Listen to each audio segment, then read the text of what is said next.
ಒಂದ್ ರೀತಿಯಾಗಿ ಒಂದು ಹುಚ್ಚಾಟವನ್ನ ಮೆರೆದಿರುವಂತಹ ಘಟನೆ ಮಂಡ್ಯದಲ್ಲಿ ನಡೆದಿದೆ. ಅಂದ್ರೆ ವ್ಯಕ್ತಿಯೋರ್ವ ಸಿಕ್ಕವರ ಮೈ ಮೇಲೆ ದಾಳಿ ಮಾಡಿರುವಂತಹ ಘಟನೆ ನಡೆದಿದೆ. ಅರೆ ನಗ್ನನಾಗಿ ಬೇರೆಯವರಿಗೆ ತೊಂದರೆ ಕೊಟ್ಟಂತಹ ಘಟನೆ ನಡೆದಿದೆ.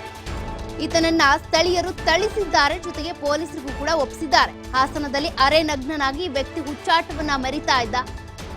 ಈತನ ಹುಚ್ಚಾಟವನ್ನ ತಡ್ಕೊಳ್ಳೋದಕ್ಕಾಗದೆ ಸ್ಥಳೀಯರು ಥಳಿಸಿದ್ದಾರೆ, ಜೊತೆಗೆ ಪೊಲೀಸರಿಗೂ ಕೂಡ ಒಪ್ಪಿಸಿದ್ದಾರೆ. ರಸ್ತೆಯಲ್ಲಿ ಸಿಕ್ಕವರ ಮೇಲೆ ಅಟ್ಯಾಕ್ ಮಾಡ್ತಾ ಇದ್ದ ಯುವಕನ ದಾಂಧಲೆಗೆ ಬೆಚ್ಚಿ ಬಿದ್ದಿದ್ದ ಹಾಸನದ ಶಾಂತಿನಗರದ ಜನತೆ ಏನಿದ್ದಾರೆ ಆತನನ್ನ ಈಗ ಪೊಲೀಸರಿಗೆ ಒಪ್ಪಿಸಿದ್ದಾರೆ.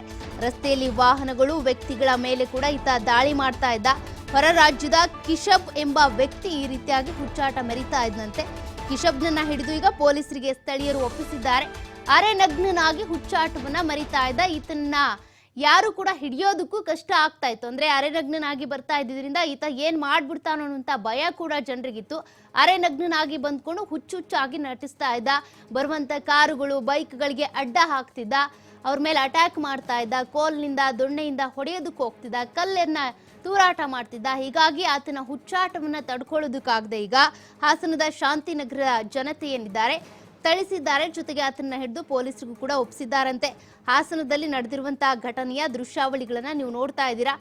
ಪ್ರತಿದಿನ ಕೂಡ ಇದೇ ರೀತಿಯಾಗಿ ತೊಂದರೆ ಕೊಡ್ತಾ ಇದ್ದಂತೆ ಕೊನೆಗೆ ಈತನ ಈ ಹುಚ್ಚಾಟವನ್ನ ತಡ್ಕೊಳ್ಳೋದಕ್ಕಾಗದೆ ಜನರು ಈ ರೀತಿಯಾಗಿ ಕ್ರಮವನ್ನು ವಹಿಸಿರುವಂತದ್ದು. ಕಿಶಬ್ ಅನ್ನುವಂತ ವ್ಯಕ್ತಿ ಈ ರೀತಿ ಮಾಡ್ತಾ ಇದ್ದಂತೆ.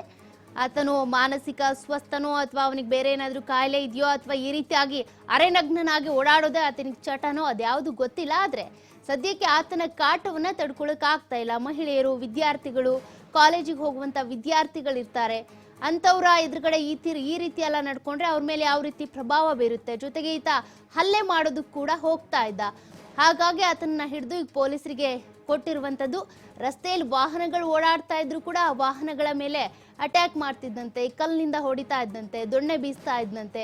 ಅದೇ ರೀತಿಯ ಕೆಲವೊಂದು ದೃಶ್ಯಗಳನ್ನ ಕೂಡ ನೀವು ನೋಡ್ತಾ ಇದ್ದೀರಾ. ಅಲ್ಲಿ ವ್ಯಕ್ತಿ ಆತನ್ನ ಹೊಡೆಯೋದಕ್ಕೆ ಅಥವಾ ಎದುರಿಸೋದಕ್ಕೆ ಅಂತ ಬಂದ್ರು ಕೂಡ ಅವರನ್ನೇ ಥಳಿಸೋದಕ್ಕೆ ಹೋಗ್ತಾನೆ.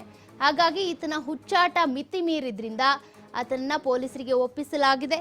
ಹೊರ ರಾಜ್ಯದಿಂದ ಬಂದು ಇಲ್ಲಿ ವಾಸವಾಗಿದ್ದ ಅಂತ ಹೇಳಲಾಗ್ತಾ ಇದೆ. ಯಾವ ರಾಜ್ಯದವನು, ಯಾರ ಕುಟುಂಬಕ್ಕೆ ಸೇರಿದವನು, ಎಷ್ಟು ದಿನದಿಂದ ಅಲ್ಲಿದ್ದ, ಅದ್ರ ಬಗ್ಗೆ ಇನ್ನೂ ಕೂಡ ಮಾಹಿತಿ ಲಭ್ಯವಾಗಬೇಕಿದೆ. ಡೀಟೇಲ್ಸ್ ಕೊಡ್ತಾ ಹೋಗ್ತಾರೆ ನಮ್ಮ ಪ್ರತಿನಿಧಿ ಪ್ರಕಾಶ್.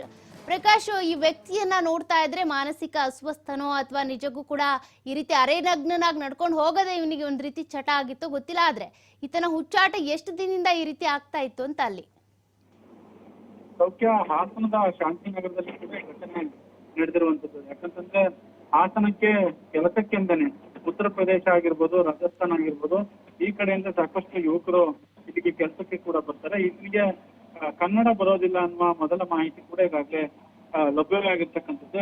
ಆ ದೃಶ್ಯಾವಳಿಗಳಲ್ಲಿ ಸಂಪೂರ್ಣವಾಗಿ ನೋಡ್ಬೋದು. ಈತ ಅರೆನಗ್ನಾಗಿ ಸಿಕ್ಕವರ ಮೇಲೆ ಹಲ್ಲೆ ಮಾಡ್ಲಿಕ್ಕೆ ಮುಂದಾಗ್ತುವಂಥದ್ದು. ಅದರಲ್ಲೂ ಬಲವಾದಂತಹ ಆಯುಧಗಳು ಅಂದ್ರೆ ಸುತ್ತಿಗೆ ಹಿಡ್ಕೊಂಡು ಹೊಡೆಯಕ್ಕೆ ಹೋಗೋದು, ಜೊತೆಗೆ ಚಲಿಸಿದಂತಹ ಕಾರಿನ ಮೇಲೆ ಸುತ್ತಿಗೆಯಿಂದ ಹಲ್ಲೆ ಮಾಡ್ಲಿಕ್ಕೆ ಮುಂದಾಗಿರ್ತಕ್ಕಂಥದ್ದು. ಈಗಾಗಲೇ ಸಿಸಿ ಕ್ಯಾಮೆರಾದಲ್ಲಿ ಆ ದೃಶ್ಯ ಸೆರೆ ಆಗಿದೆ. ಸಾಕಷ್ಟು ಈ ಘಟನೆಯಿಂದ ಹಾಸನದ ಶಾಂತಿನಗರದಲ್ಲಿ ಸ್ಥಳೀಯರು ಸಾಕಷ್ಟು ಬೆಚ್ಚಿ ಬಿದ್ದಿದ್ದಾರೆ.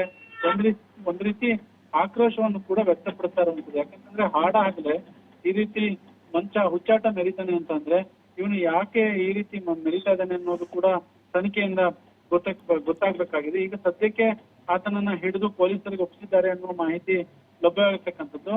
ಹೊರ ರಾಜ್ಯದ ಯುವಕ ಕಿಶಬ್ನಿಂದ ಈ ದೃಶ್ಯ ಕೂಡ ಆಗ್ತಾ ಇರುವಂತದ್ದು. ಕಾರಿನ ಮೇಲೆ ಹಲ್ಲೆ ಮಾಡುವಂತದ್ದು, ಜೊತೆಗೆ ಅಲ್ಲಿ ಬಿಡಿಸಕ್ ಹೋದಂತಹ ಸಾರ್ವಜನಿಕರ ಮೇಲೆ ಹಲ್ಲೆಗೆ ಮುಂದಾಗಿದ್ದಾನೆ. ಅದೃಷ್ಟವಶಾತ್ ಒಬ್ಬ ಅಂದ್ರೆ ವೃದ್ಧರೊಬ್ಬರು, ಸುಮಾರು 50ರಿಂದ 60 ವರ್ಷದ ಆಸುಪಾಸಿನ ವ್ಯಕ್ತಿಯೊಬ್ಬರು ಇವನಿಂದ ಕೂಡ ಬಚಾವಾಗಿರ್ತಕ್ಕಂಥ CCTV ದೃಶ್ಯಾವಳಿಗಳಲ್ಲಿ ನೋಡ್ಬೋದು. ಕಬ್ಬಿಣದ ಏನು ಸುತ್ತಿಗೆ ಇರುತ್ತಲ್ಲ, ಸುತ್ತಿಗೆಯಿಂದ ಕೂಡ ಬೀಸ್ತಾನೆ.